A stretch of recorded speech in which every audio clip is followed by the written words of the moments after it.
ये video system को बदलने के लिए नहीं है, क्योंकि अगर सिस्टम इजीली बदल जाता तो ये डिस्कशन बार बार नहीं होता। ये वीडियो सिर्फ ये समझने के लिए कि इंडिया का जस्टिस सिस्टम पावर के साथ कैसे रिएक्ट करता है और बिना पावर के कैसे रिएक्ट करता है। और सबसे बड़ी बात, एक कोइंसिडेंस नहीं है बल्कि एक विजुअल पैटर्न है। ज्यादातर सिटीजन्स ये मानते हैं कि कानून स्लो है बट अल्टीमेटली फेयर है, पर स्लो होने का इम्पैक्ट सब लोगों पर सेम तरीके से इफेक्ट नहीं करता।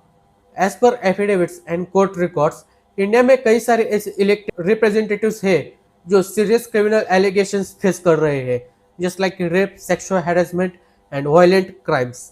लेकिन लीगल लैंग्वेज में वो सब अक्यूज्ड है, कोई कन्विक्टेड नहीं है। एक क्लियरिफिकेशन देना जरूरी था, पर इक्वली जरूरी ये समझना भी है कि इन केसेस का रिजल्ट सालों तक क्यों नहीं आता और इस डिले से कौन बेनिफिट करता है।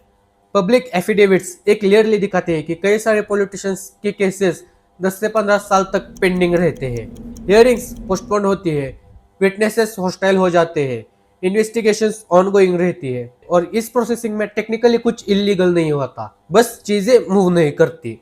ये किसी एक पॉलिटिकल पार्टी का इश्यू नहीं है, बल्कि हर गवर्नमेंट के टाइम पे ये पैटर्न रिपीट होता रहता है। और सबसे इम्पोर्टेंट, पावर के पास टाइम होता है और विक्टिम्स के पास सिर्फ ज्यादातर एक ही ऑप्शन रहता है और वो है वेट करना। मीडिया थोड़ा कवरेज देती है लेकिन उसके बाद वो नेक्स्ट स्टोरी पे शिफ्ट हो जाते हैं।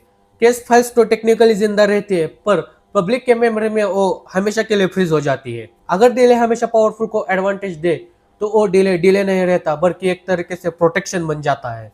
साइंटिस्ट, रिसर्चर्स और एक्टिविस्ट जो इन्वायरमेंट, ह्यूमन राइट्स या फिर गवर्नमेंट के पॉलिसीज पर सवाल उठाते हैं, उनके ऊपर एज पर रिपोर्ट्स कई बार इन लोगों पर ट्रेंजेंट लॉज लगते हैं, अरेस्ट होता है, उसके बाद बेल्स को डिले किया जाता है और फिर ट्रायल शुरू होने से पहले एक पूरा साल बीत जाता है। यहाँ प्रेजम्पशन ऑफ इनोसेंस ग्राउंड रियलिटी में काम नहीं करता।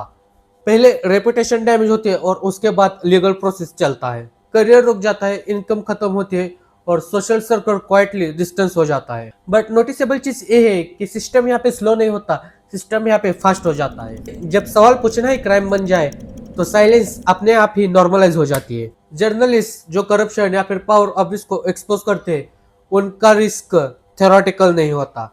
इंडिया में मल्टीपल ऐसे डॉक्यूमेंटेड केसेस है जहाँ पे जर्नलिस्ट को थ्रेट्स मिले, उनके ऊपर लीगल प्रेशर बनाया गया और कहीं पे तो वायलेंस भी हुआ।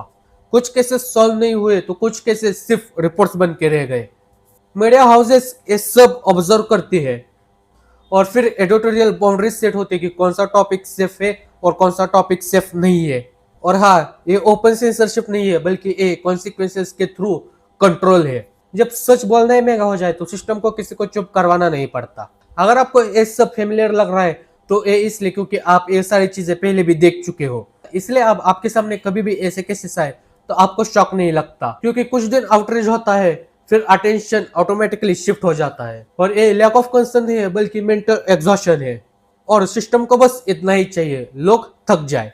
चेंज के लिए प्रेशर चाहिए, प्रेशर के लिए कंसिस्टेंट अटेंशन चाहिए।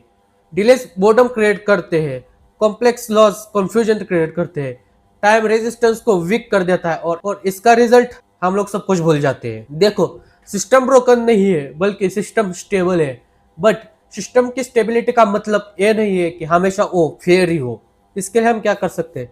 इसके लिए कोई ड्रामेटिक सोल्यूशन नहीं है, बस हाँ, हम लोग इन सारी चीजों के ऊपर फोकस तो दे सकते हैं। वो है हेडलाइंस के बाद भी पढ़ना, क्योंकि कई सारे लोग सिर्फ हेडलाइंस पढ़ते हैं निकल जाते हैं। अक्यूज्ड और कन्विक्टेड का डिफरेंस समझना, केसेस को याद रखना, सिर्फ रिएक्ट नहीं करना, क्रेडिबल जर्नलिज्म को सपोर्ट करना, वोट करते वक्त एफिडेविट्स को देखना। ये स्टेप्स रेवोल्यूशन नहीं लाते बट कंप्लीट साइलेंस से तो बेटर ही है। सीधी बात बताता हूँ, सिस्टम चेंज नहीं होगा ये मानना सबसे ज्यादा होनेस्ट चीज है, पर इस सिस्टम को समझना जरूरी है ताकि हम इल्यूजन में ना रहे।